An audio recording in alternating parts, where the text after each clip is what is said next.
Welcome. Today we wanted to discuss the economic impact of disabilities of whatever kind. With me are Jeff Alexander, Paul Bilty, and Jean Parker, who is also the executive director of the Colorado Cross Disabilities Coalition.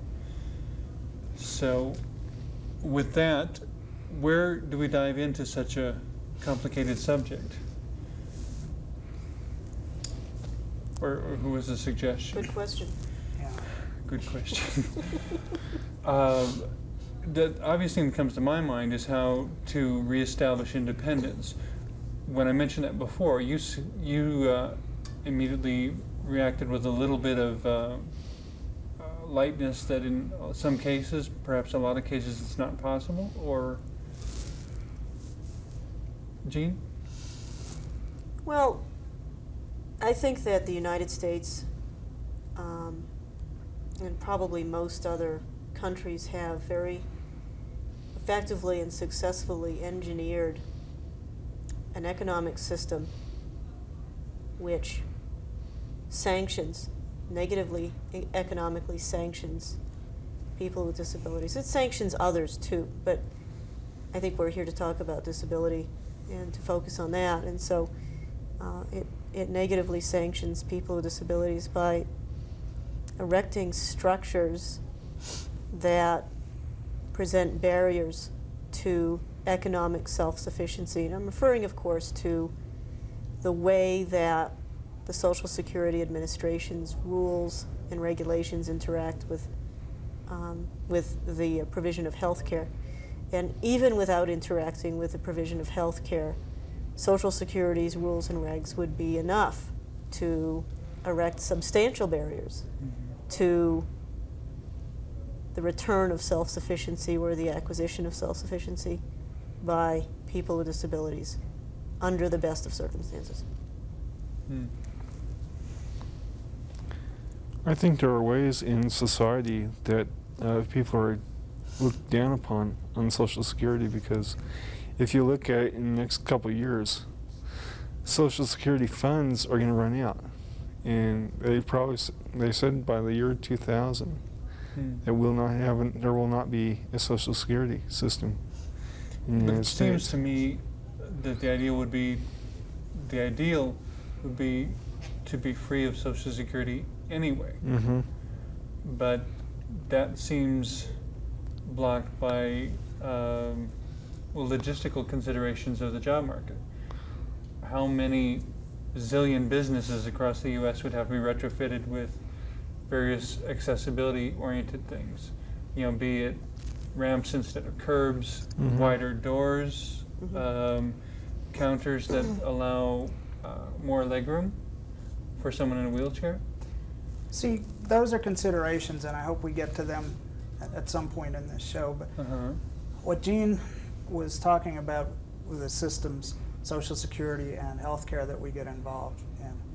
I can use my own example. I was employed for many years before I became disabled, and then I worked for a number of years after that point.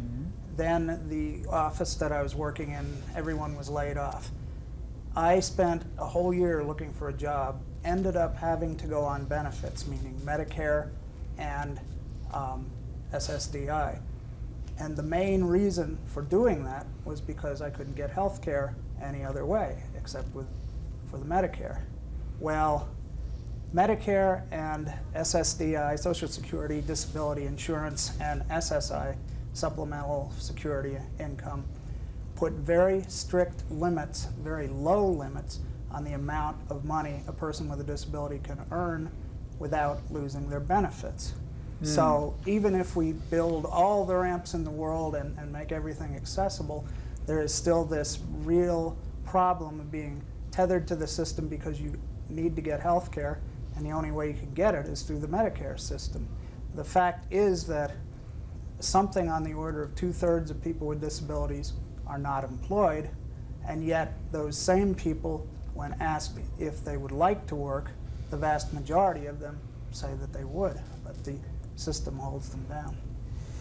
So you're saying one of the problems is that there's not enough middle ground? You have to go from being dependent upon these benefits to a job that pays so much, it would take care of everything, or? Yes, yeah, there's no middle ground, and what ends up, there's a vast bureaucracy built around disability. Besides the systems that we've mentioned already, there are things like vocational rehab, there are various counselors and therapists and coaches, and I don't know what, that always are looking after you. So keeping you in your place, so to speak, which, I mean, that's a horrible way to put it, but keeping you in your place keeps all these other people employed. Mm-hmm. That's right. That's exactly right. And I would take it one step further at least, and possibly a few more steps further, and say that people with disabilities have, by our very existence, created an industry. It is a billion-dollar industry comprised of nonprofits with missions and small profit-making companies that sell specialized equipment for exorbitant prices to people with disabilities. And I think the answers to this are complex. And one of the things that was discussed, remember back a long time ago when we were all talking about healthcare reform? Mm-hmm. Remember how long ago that was? Mm-hmm. And we all were talking about the ways that different parts of the system interact.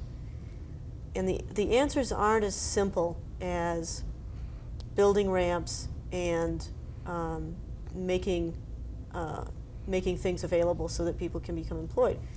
When someone acquires a disability as an adult, oftentimes they need to be retrained. They can't do the job that they used to do before. They can't do it, or they need to do it differently, and they need to be retrained. But for someone to actually get through the industry, and it is an industry, and I mean that very seriously. It is an industry. It's a self-justifying, in many cases, profit-making industry based on so-called helping people with disabilities. A person has to get through that and then somehow maintain their economic self-sufficiency through that process so that they might come out on the other side. And again, they might not, and many people don't. Many people begin a really rapid downward spiral, both economically and psychologically, because of the way that the system does not respond to their needs. In a way, it's almost set up to discourage, so as to serve the people who You perfectly have fall to for- take care of the discouraged. Let me give you a perfect example that I heard of about an hour ago. I learned that a couple people that I know had each won $1,500 in a lawsuit. This was publicized in one of the local papers. The Social Security Administration, I believe, or someone who controls their benefits, read about this and had already notified them that they are in danger of losing their benefits if they accept that award. Yeah, because they had the courage, and let me tell you that it takes a certain amount of courage and commitment to file lawsuits. People, I think, make light of lawsuits and say, oh, you file lawsuits, you must win a lot of money in lawsuits. They aren't easy. They are not easy things to do, and it's not But an easy even thing if you to did win do a a lot of lawsuit. money. But the fact that they decided to file a lawsuit under the Americans with Disabilities Act, which is an entitlement, we are entitled to do that, the way that the law is set up. And here comes the Social Security Administration saying that because they earned essentially $1,500 by filing this lawsuit against an establishment that was inaccessible, and blatantly so, that they're going to discontinue their benefits because they've gone above the monthly income allowance. How punitive. Well, to me, I guess it seems more than punitive. It's just downright wrong that you would maintain a negative situation by discouraging people from acting on it. You know, it's kind of, the stereotypical theme in so many movies of the small town ruled by bullies, and the reason nobody says anything is because they don't want to be the next victim, so nothing gets done, and the cycle goes on forever, even though legally it's all right there on the books for anybody who wants to act on it. But of course nobody will, Right. because And it's very much the same when you're talking about disability policy, and many have described it as a code of silence, a conspiracy of silence. And it's true. And you're also chastised if you speak out on it.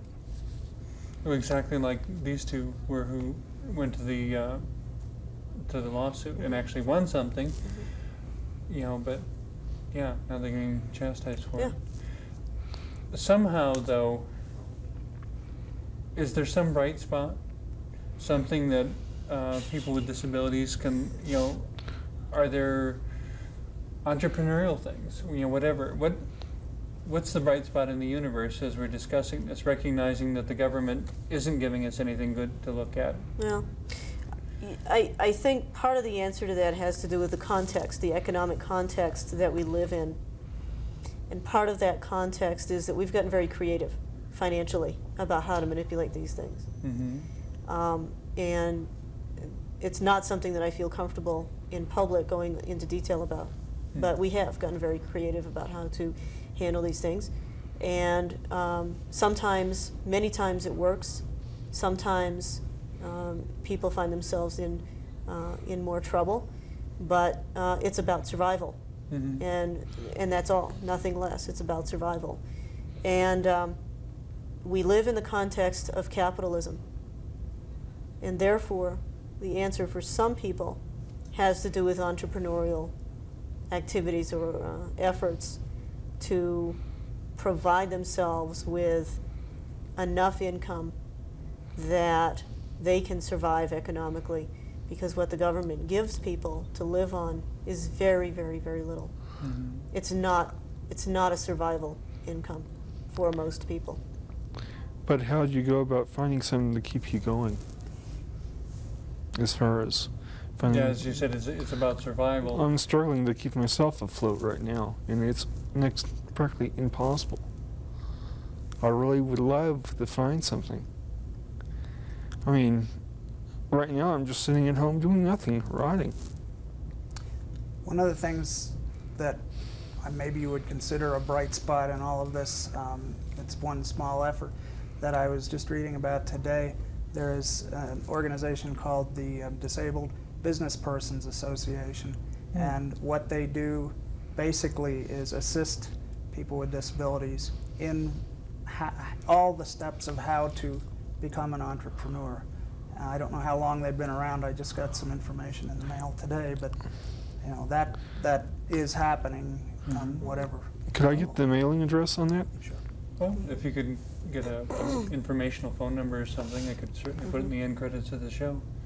But I think more and more people are looking to those answers, because clearly the government doesn't have an answer. Clearly, the private sector, the corporate entities don't have answers, because what happens is that a person with a disability goes to work at a corporation, and they're expected to pass. They're expected many times to not be a person with a disability. They're expected to minimize their disability and do what they need to do to look like everybody else, or act like everybody else, or keep up with the Joneses, or don't complain that you pay 3 times as much for your health insurance as your colleagues, or don't complain that the office parties and the official gatherings are held in inaccessible places.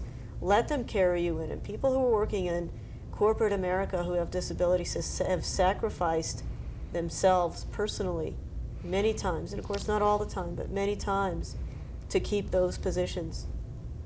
And I think that people of color can relate to that. See, far more than physical access, although that is certainly important, far more than physical access, it's attitudes. And even if we ramp every office building and raise all the tables, we're still going to be looked upon most often incorrectly, as people who can't do the work. It's just ingrained in people's minds so badly. So we need to change the focus from being about making a profit to being about supporting the employees in the local economy and to some extent the national economy, and not make the dollar the bottom line, but make the effect of the dollar the bottom line. Well, one thing I think we need to do is to level the economic playing field. Is that possible? Under the current system, no, it isn't. I have lost all hope that it's possible. And I really believe at this point, and I'll be truthful with you, my belief is at this point that if you survive and you get by, you really need to be commended, because not everybody does, and not everybody does effectively.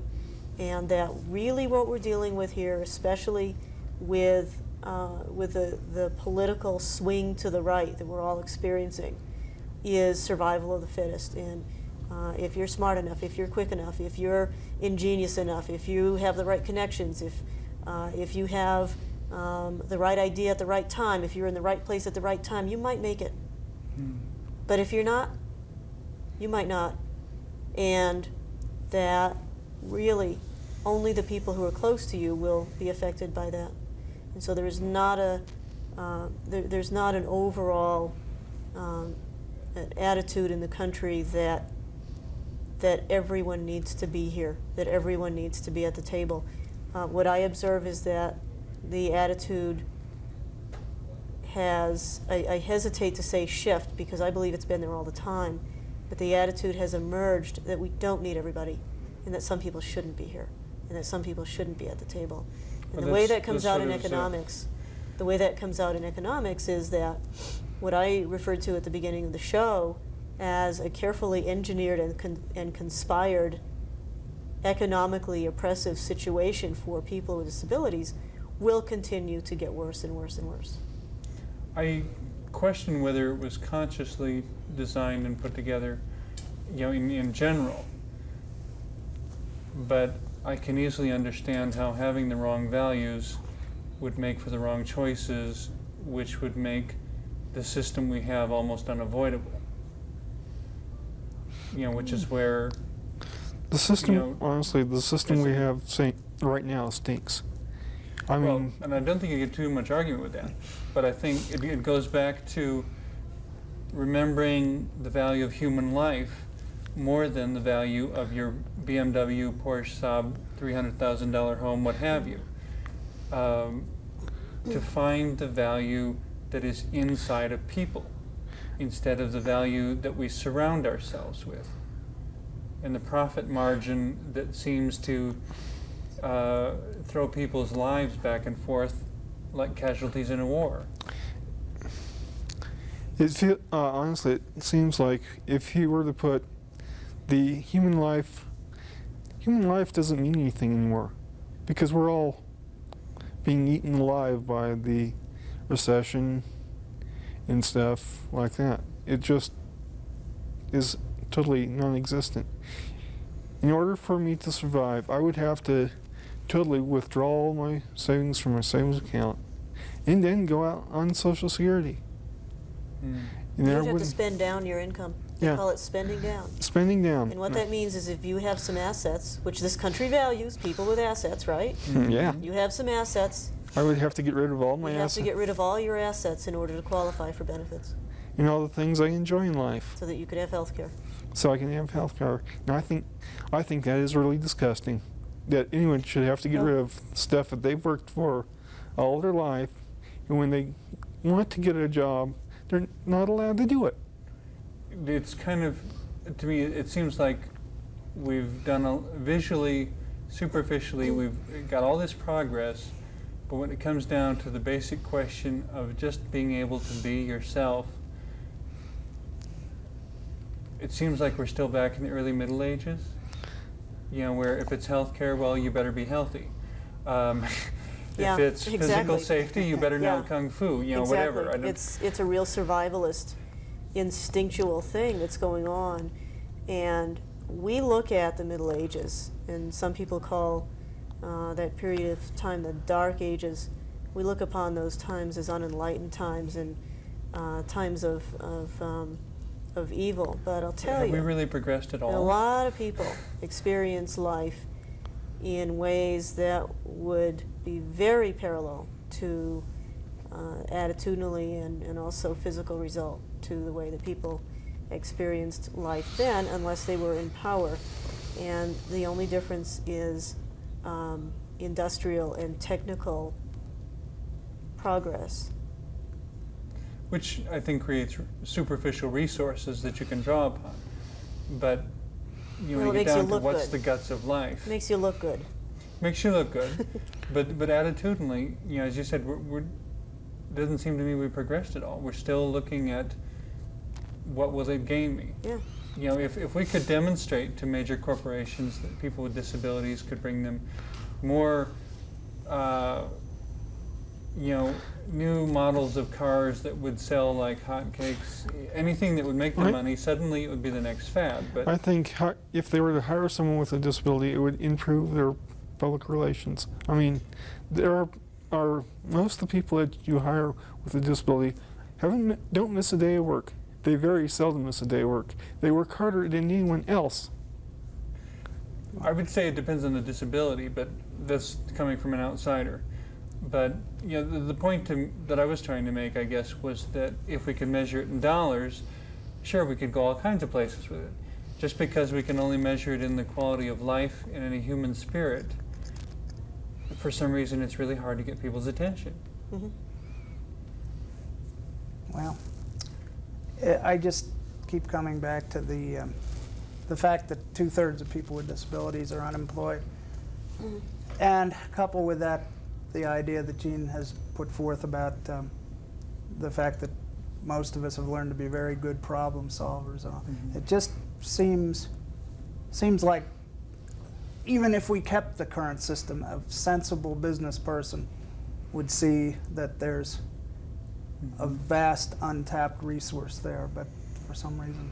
But you'd have to turn to people's imagination for answers instead of years of analytical business textbooks and all the I good think training courses. And I think yes, that I'm doing little quotes with my fingers here when I say that, because it's We're like, not trying I'm to sorry, read. I don't believe in experts anymore. this But that's not all. Go ahead, and I want to add This is a something. common thing in any institution. I mean, we're talking about this vast bureaucracy, governmental bureaucracy and healthcare bureaucracy that's built up, but corporations and large businesses are just as much bureaucracies too. And whenever you get a setup like that, they become set in their ways. They become used to doing things in certain ways. And it's very, very difficult to anybody who is a little bit different to break into the way that people have done it all along, or people have done it for the last 10 years. It's very difficult because people It cuts you off from new solutions. don't like to try something new. Well, I'd like to take that into a discussion about denial and the way that plays into economics, because Could I ask What? you to take it into a final statement? We've just got a couple minutes Oh. left, I'm afraid. you, We've already gotten right down on we're your just getting time. rolling. We're just getting rolling, and there's so much good stuff to say. The denial factor. There's a poet out of California that says something that more and more, I think, really speaks the truth, and that is what she says about the relationship between non-disabled people and people with disabilities is that we are your worst nightmare, and that's true, because when if you ask people on the street, would you rather be blind or dead? They will say to you, and this has been proven over and over again, they will say, I would rather die than be blind or be deaf. And so we really confront people's worst fears about what could happen to them. And that's really complex, and it's too complex to go into between now and the time this show ends. Unfortunately, there's so many good things, and so many good things to say, so many things that need to be said, and We're not trying to unfortunately, we're dealing with a limited reinvent the wheel. format. We're not. Goodness, I thank you all for being here. I hope we've helped to shed light on the subject for someone who's watching and dealing with a lot of these very difficult issues. And we'll be sure to include Yeah. a phone number or address or something in the end credits, maybe. That would be helpful, I think, the, for people who want to discuss this further. Yeah. Yeah. Maybe perhaps for both the Colorado Cross Disabilities Coalition and the Disabled Business Business- Persons Association. Business Persons Mhm. Association. Yeah, well, those would both be good. Thank you so much for being Thank you here. for having us. Thank you.